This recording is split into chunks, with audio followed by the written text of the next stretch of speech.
ओम शांति। 29 जून 2025 की अव्यक्त वाणी है। रिवाइज डेट है 31 दिसंबर 2005। टाइटल है नए वर्ष में अपने पुराने संस्कारों को योग अग्नि में भस्म कर ब्रह्मा बाप समान त्याग, तपस्या और सेवा में नंबर 1 बनो। आज बाप दादा चारों ओर के, चाहे सम्मुख है चाहे दूर बैठे दिल के समीप है, सर्व को 3 मुबारक दे रहे हैं। एक, नवजीवन की मुबारक है। दूसरी, नवयुग की मुबारक है। और तीसरी, आज के दिन वर्ष की मुबारक है। आप सभी भी नए वर्ष की मुबारक देने और मुबारक लेने आए हो ना। वास्तव में सच्ची दिल के खुशी की मुबारकें आप ब्राह्मण आत्माएं लेते भी हो और देते भी हो। 2005 की न्यू ईयर की मुरली, इसलिए बाबा कहते हैं कि आप सभी खुशी की मुबारक देते भी हो और लेते भी हो। दे भी रहे और ले भी रहे ना। कहे हाँ जी बाबा। आज के दिन का महत्व है, विदाई भी है और बधाई भी है। विदाई और बधाई का संगम युग है। आज के दिन को कहेंगे संगम का दिन है। संगम की महिमा बहुत बड़ी है। आप सभी जानते हो कि संगम युग की महिमा के कारण आजकल पुराने और नए वर्ष के संगम को कितना धूमधाम से मनाते हैं। संगम युग की महिमा के कारण ही इस पुराने नए वर्ष के संगम की महिमा है। जहां दो नदियां मिलती है, संगम होता है, उनकी भी महिमा है। जहां नदी सागर का संगम होता है, उसकी भी महिमा है। लेकिन सबसे बड़ी महिमा इस संगम युग की पुरुषोत्तम युग की है, जहां आप ब्राह्मण भाग्यवान आत्माएं बैठे हो। ये नशा है ना।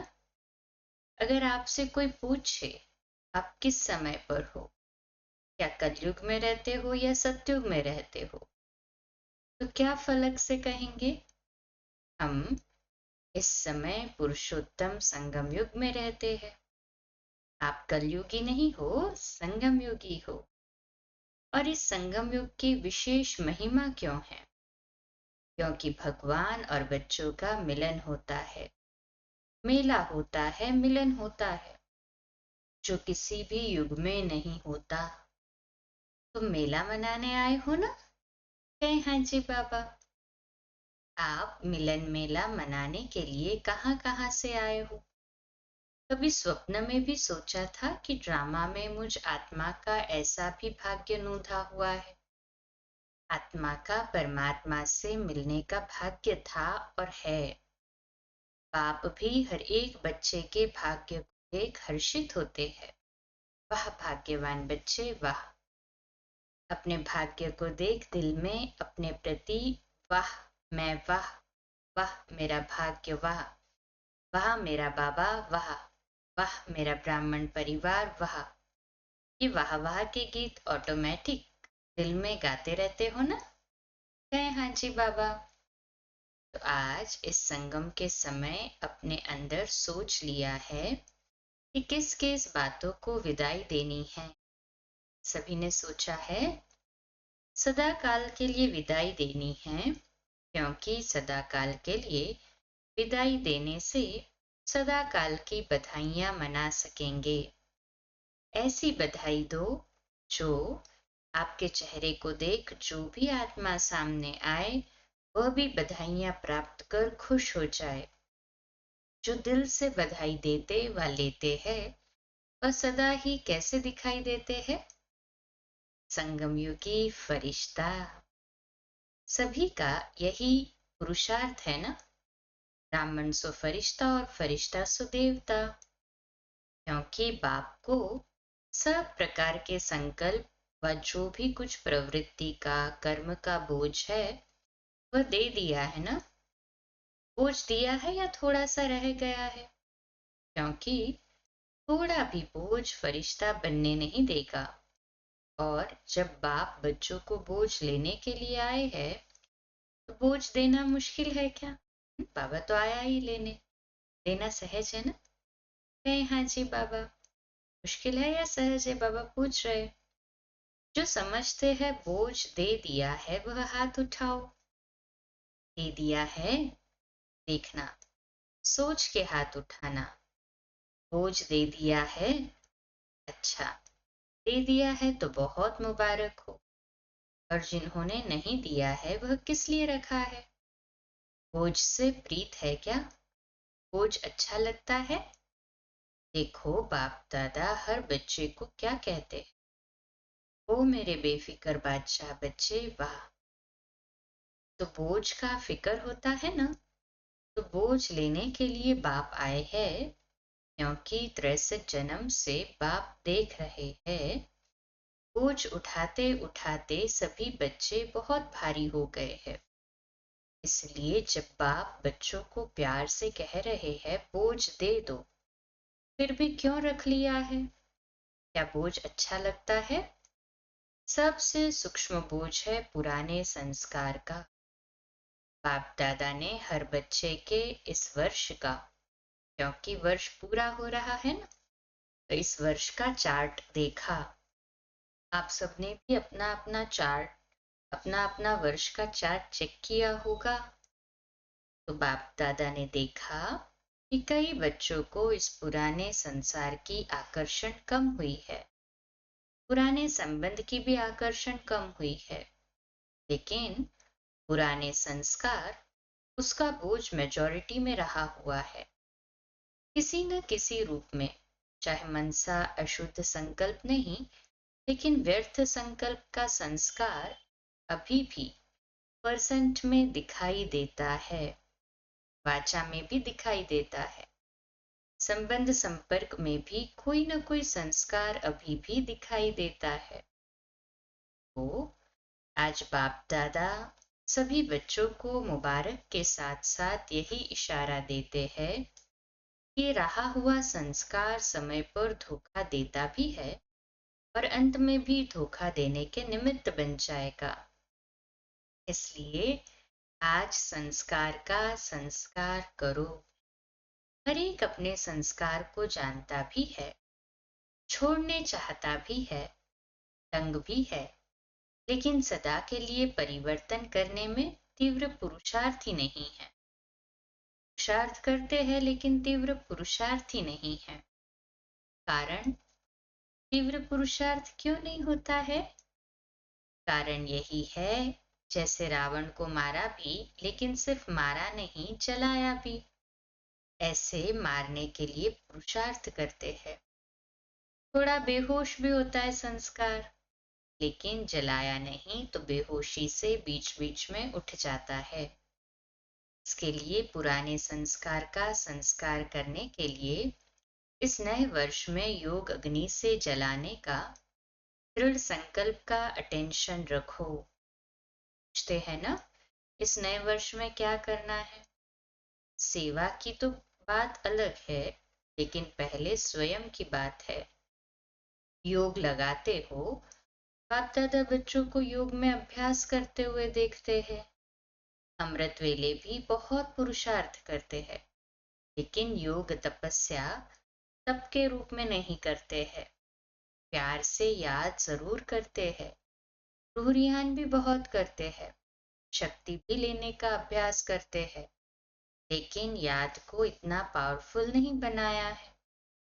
जो जो संकल्प करो विदाई, तो विदाई हो जाए। योग की अग्नि के रूप में कार्य नहीं लगाते। बाबा रिजल्ट सुनाते, योग को अग्नि के रूप में कार्य में नहीं लगाते। इसलिए योग को पावरफुल बनाओ। एकाग्रता की शक्ति विशेष संस्कार भस्म करने में आवश्यक है। जिस स्वरूप में एकाग्र होने चाहो, जितना समय एकाग्र होने चाहो, ऐसी एकाग्रता, संकल्प किया और भस्म, इसको कहा जाता है योग अग्नि। नाम निशान समाप्त। मारने में फिर भी लाश तो रहता है ना। भस्म होने के बाद नाम निशान खत्म। तो इस वर्ष योग को पावरफुल स्टेज में लाओ। जिस स्वरूप में रहने चाहो मास्टर सर्वशक्तिमान, ऑर्डर करो। समाप्त करने की शक्ति आपके ऑर्डर से नहीं माने, ये हो नहीं सकता। मालिक हो, मास्टर कहलाते हो ना। तो मास्टर ऑर्डर करे और शक्ति हासिल नहीं हो तो क्या वह मास्टर है? तो बाप दादा ने देखा कि पुराने संस्कार का कुछ न कुछ अंश अभी भी रहा हुआ है, और वह अंश बीच बीच में वंश भी पैदा कर देता है, जो कर्म तक भी काम हो जाता है। युद्ध करनी पड़ती है। बाप दादा को बच्चों का समय प्रमाण युद्ध का स्वरूप भाता नहीं। बाप दादा हर बच्चे को मालिक के रूप में देखने चाहते हैं। ऑर्डर करो जी हजूर। तो सुना, इस वर्ष स्व के प्रति क्या करना है? शक्तिशाली बेफिक्र बादशाह, क्योंकि सभी का लक्ष्य है। किसी से भी पूछो तो क्या कहते हैं? हम विश्व का राज्य प्राप्त करेंगे, राज्य अधिकारी बनेंगे। अपने को राजयोगी कहलाते हैं। प्रजा योगी है क्या? कोई है सारी सभा में जो प्रजा योगी हो? है? जो प्रजा योगी हो राजयोगी नहीं हो? टीचर्स कोई है? आपके सेंटर पर कोई प्रजा योगी है? कहलाते तो सब राजयोगी है ना। कहे हाँ जी बाबा। प्रजा योगी में हाथ कोई नहीं उठाता, अच्छा नहीं लगता है ना। और बाप को भी फखुर है। बाप दादा फखुर से कहते हैं कि संगम पर भी हर बच्चा राजा बच्चा है। कोई बाप ऐसे फलक से नहीं कह सकता कि मेरा एक एक बच्चा राजा है। लेकिन बाप दादा कहते हैं कि हर एक बच्चा स्वराज्य अधिकारी राजा है। प्रजा योगी में तो हाथ नहीं उठाया ना, तो राजा हो ना सभी। कहे हाँ जी बाबा। लेकिन ऐसा ढीला ढाला राजा नहीं बनना जो ऑर्डर करो और आवे नहीं। कमजोर राजा नहीं बनना। पीछे वाले कौन हो? जो समझते हैं राजयोगी है वह हाथ उठाओ। पर भी बैठे हैं, गैलरी में बैठे हुए थे वो भी हाथ हिला रहे। आज हॉल में 18,000 भाई बहने बैठे। बाप दादा देख रहे हैं। हाथ उठाओ ऊपर वाले। अभी ये लास्ट टर्न में शुरू हो जाएगा। तो 3 मास बाप दादा देते हैं। ठीक है देवे।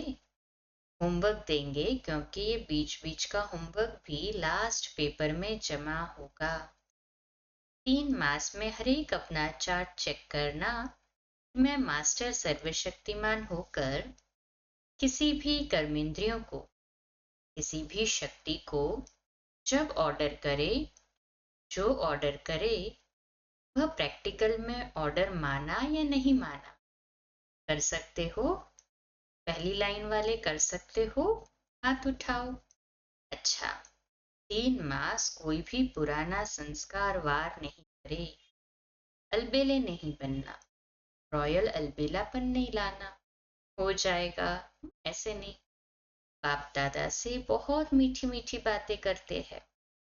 कहते हैं बाबा आप फिक्र नहीं करो, हो जाऊंगा। बाप दादा क्या करेगा? सुनकर मुस्कुरा देता है। लेकिन बाप दादा इन 3 मास में अगर ऐसी बात की तो मानेगा नहीं। मंजूर है तो हाथ उठाओ। दिल से हाथ उठाना, सभा के कारण हाथ नहीं उठाना। करना ही है, चाहे कुछ भी सहन करना पड़े, कुछ छोड़ना पड़े, कोई हर्जा नहीं। करना ही है। पक्का? पक्का? पक्का? बस करना है। अच्छा, ये ताज वाले बच्चे क्या करेंगे? छोटे बच्चे ताज पहनकर सामने बैठे। तो आज ताज तो अच्छा पहन लिया है, करना पड़ेगा। अच्छा, देखना बच्चे हाथ उठा रहे हैं, अगर नहीं करेंगे तो क्या करें वह भी बता दो। फिर बाप दादा की सीजन में एक बार आने नहीं देंगे, क्योंकि बाप दादा देख रहे हैं कि समय आपका इंतजार कर रहा है। आप समय का इंतजार करने वाले नहीं हो, आप इंतजाम करने वाले हो। समय आपका इंतजार कर रहा है। प्रकृति भी, सतो प्रधान प्रकृति आपका आवाहन कर रही। 3 मास में अपनी शक्तिशाली स्टेज में रहे हुए संस्कार को परिवर्तन करना। अगर 3 मास अटेंशन रखा ना, तो उसका आगे भी अभ्यास हो जाएगा। एक बारी परिवर्तन की विधि आ गई ना, तो बहुत काम में आएगा। समय का आप इंतजार नहीं करो, कब विनाश होगा, कब विनाश होगा। सब रिउरियान में पूछते हैं, बाहर से नहीं बोलते लेकिन अंदर बात करते हैं। पता नहीं कब विनाश होगा, 2 साल में होगा, 10 साल में होगा, कितने साल में होगा। आप क्यों समय का इंतजार करो? समय आपका इंतजार कर रहा है। आपसे पूछते हैं तारीख बता दो, थोड़ा सा वर्ष बता दो, 10 वर्ष लगेंगे, 20 वर्ष लगेंगे, कितने वर्ष लगेंगे। बाप दादा बच्चों से प्रश्न पूछते हैं कि आप सब बाप समान बन गए हो? पर्दा खोलें कि पर्दा खोलेंगे तो कोई कंघी कर रहा है, कोई फेस को क्रीम लगा रहा है। अगर एवर रेडी हो, संस्कार समाप्त हो गए, तो बाप दादा को पर्दा खोलने में क्या देरी लगेगी। एवर रेडी तो हो जाओ ना। हो जाएंगे कह के बाप को बहुत समय खुश किया है। अभी ऐसा नहीं करना, होना ही है, करना ही है। बाप समान बनना है, इसमें तो सभी हाथ उठा देते हैं, उठाने की जरूरत नहीं। ब्रह्मा बाप को देखो, साकार में तो ब्रह्मा बाप को फॉलो करना है ना। ब्रह्मा बाप ने त्याग, तपस्या और सेवा लास्ट घड़ी तक साकार रूप में प्रैक्टिकल दिखाया। अपनी ड्यूटी शिव बाप द्वारा महावाक्य उच्चारण की ड्यूटी लास्ट दिन तक निभाई। लास्ट मुरली याद है ना? 3 शब्द का वरदान याद है?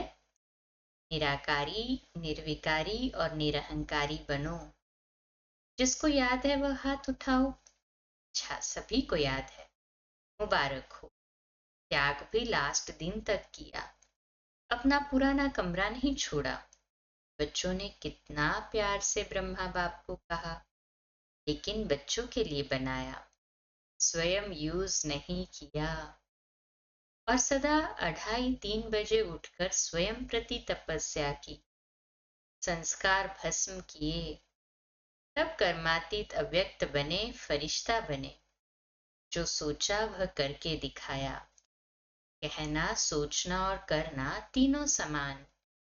Follow father. आज तक अपने कर्तव्य में पूर्ण रहे। पत्र भी लिखे, कितने पत्र लिखे, सेवा भी नहीं छोड़ी। Follow father. अखंड महादानी, महादानी नहीं, अखंड महादानी का प्रैक्टिकल रूप दिखाया अंत तक। लास्ट तक बिना आधार के तपस्वी रूप में बैठे। अभी बच्चे तो आधार लेते हैं ना बैठने का, लेकिन ब्रह्मा बाप ने आदि से अंत तक तपस्वी रूप रखा। आंखों में चश्मा नहीं डाला, ये सूक्ष्म शक्ति है, निराधार। शरीर पुराना है, दिन प्रतिदिन प्रकृति, हवा, पानी दूषित हो रहा है।